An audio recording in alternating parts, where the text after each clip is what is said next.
Hey guys, Sandy here, and I am ready for day 2 of my December daily. I'm just gonna go for it, so let's see what I can do. Now, I did have some idea of a plan of what I wanted to do because I had seen this cut apart card with the wreath on it, and I knew I wanted to put a number on it. So I figured I might as well get that done today before I forgot about it, because that's definitely a possibility. I have completed a December album before and go, oh man, I wanted to do that, and I never did it. So if I get the idea, it's going to happen. I need to say I'm sorry about the light. It's really overcast today, so sometimes the lights in my room get a little cooler and a little warmer. Not exactly sure why, but it does happen. Now I am using my grid mat here to kind of line up the center of the card so I can put the W right in the center, and then I'm going to nestle the T and the O. Now I did cut that O out of a Q because I had run out of O's from the letter, but I think it turned out fine. And then I just adjust them a little bit to where I think that they look good. And there we go. That card is finished. Well, that card is finished for the moment. I do go back and add a little bit more because Christmas time, more is more, right? At least that's how I feel.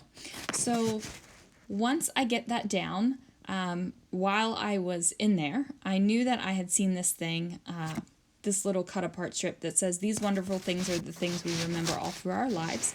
And it is a lyric to a Christmas song, but I thought it would be a great kind of introduction to a little bit of some reminiscing. Not a whole bunch of reminiscing.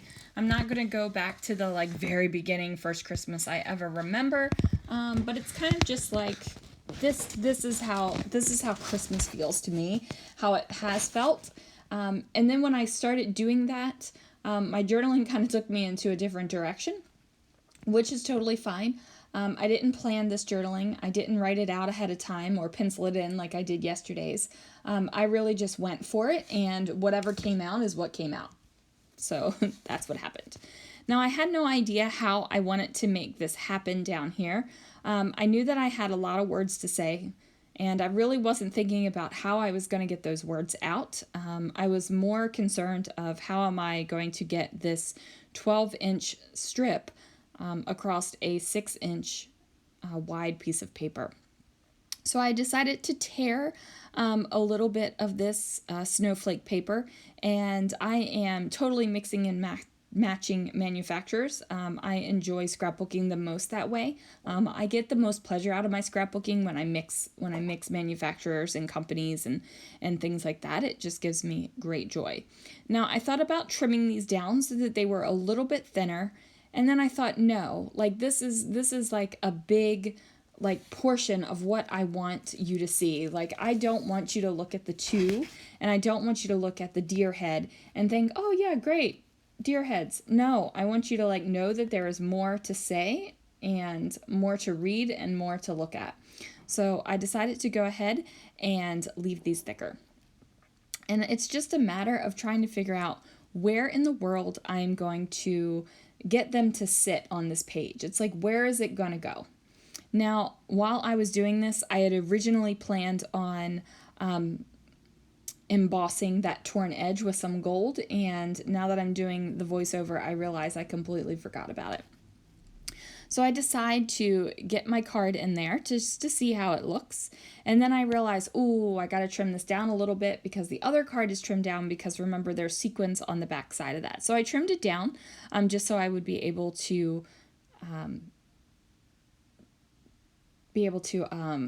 close up that pocket with my fuse tool. Boy, had a moment there.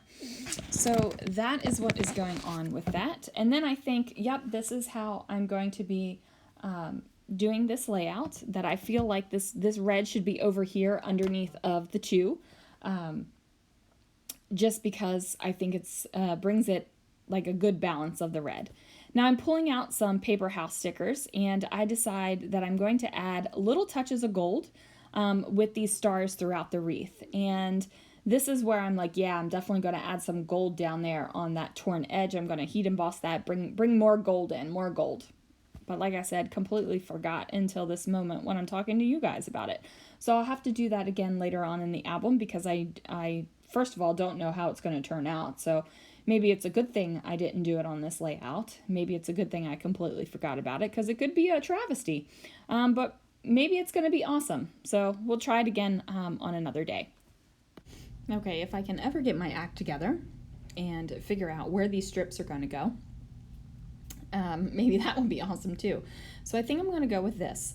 I do like how I have the red up in the upper corner, and then I have the red of the 2, and then I'm bringing the red down, and it kind of like cascades down the page.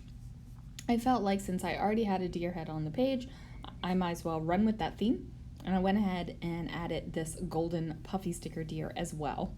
I'm thinking about adding something down here to the bottom. At first I tried this little round puffy sticker, but I don't like it. It just doesn't feel right. It feels kind of awkward, but I do like these little arrows, and I like it over here at the beginning of the word phrase instead of the end. I just kind of like all through. I like the little arrow over that, you know, kind of like a symbol of what it actually says right there on the paper. So I go ahead and get those adhered down, and then I need to figure out how I'm going to make my journaling, because I know I have a lot to say, so it's going to be a flip up.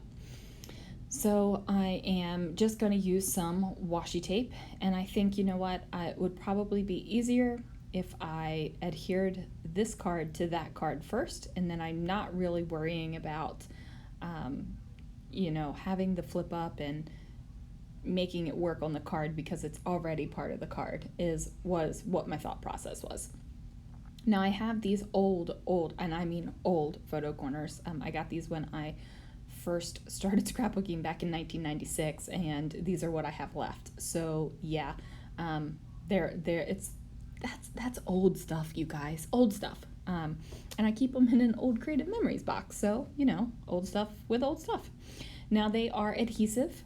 You could lick them and do that if you wanted to, like a stamp, but nope, like a postage stamp.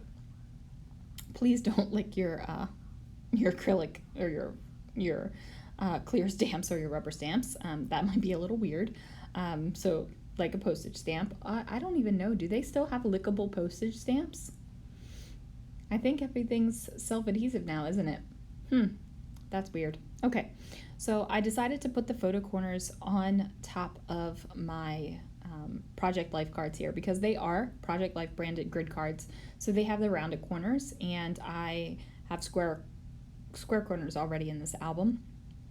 I know it's day 2, and I know I could change it if I want to, but hey, guess what? I don't want to. I like the square corners. So this is where I realized, oh shoot, I made a flip up and I can't flip it up because this is the back of the page. So I think, you know what, I'm just gonna fix this. We can make this happen. So I pull out my messy mat. This is the mat that I glue things on and do my sequins and cut files and all that on. And I just take my pin blade and I make a slit. I don't go all the way across. I am sure that I'm not cutting open the pocket completely. Because otherwise then the plastic would just fall off and that we would be, you know, wouldn't have it. So there it is. And then I'm deciding that I need to add a little bit more. Like I'm afraid that this washi tape on one side is not going to be enough for it to hold. So I'm going to add some washi tape underneath as well. So I peel off that card that I thought I had to have on there because it would make it so much easier. And then I put the washi tape down. That way there's washi tape on both sides of the flip, so it has a little bit more strength. That way if for some reason this little card thing gets flipped up a whole lot, then that'll be there and we won't have to worry about it falling apart. Or at least, fingers crossed, we won't have to worry about it falling apart. Now I decided to add some photo corners to the bottom as well. I didn't think that the bottom was going to bother me, but it does. I mean, let's just be straight out honest. It does bother me that those are rounded as well. And then when you flip it over on the other side, I thought for a moment that I was just gonna pop this in there because it's the back side. And then I thought, you know what? This is kind of hanging out of a pocket. What if someone decides to pull it all the way out? They're gonna see this janky thing on the back. And that wasn't good enough. So I went ahead and added my adhesive, and I'm just using some coordinating paper from that Simple Stories pad just to cover up that back there. And there it goes. I have it. I add a little bit more adhesive just to make it stick because, like I said, this is going to be something that is handled. And then I get the journaling done. And the journaling says, "Oh, Christmas, how I do love your season. I always have. I remember as a little kid counting down the days from Halloween. I thought then, as I do now, Christmas should start November 1st. Turkey? Bah, we don't even have traditional Thanksgiving dinner. Our Christmas decorating has always started the weekend after Thanksgiving. It felt like the right thing to do. Fast forward to living in California. We decided to start early, November 1st, and we were taking down the pumpkins, and up goes the holly jolly. I was ecstatic the family, especially Christopher, was so on board with the decorating. This year, Lana and I decorated on November 8th. We had the time and we were ready. Usually Christmas comes down the first weekend after the New Year. This year, however, Alex asked for Christmas to still be up when he comes home, which is late January. So Christmas 2019 will span 2.5 months. That's a lot of Christmas. I guess we will have the joy of the Lord." And then I explain that. I say once, when B and I were driving, there was a house decked out in all its Christmas finery, lights blazing in March. And I made a comment. B said, "They just have the joy of the Lord, Sandy." So there it is, guys. Thanks so much.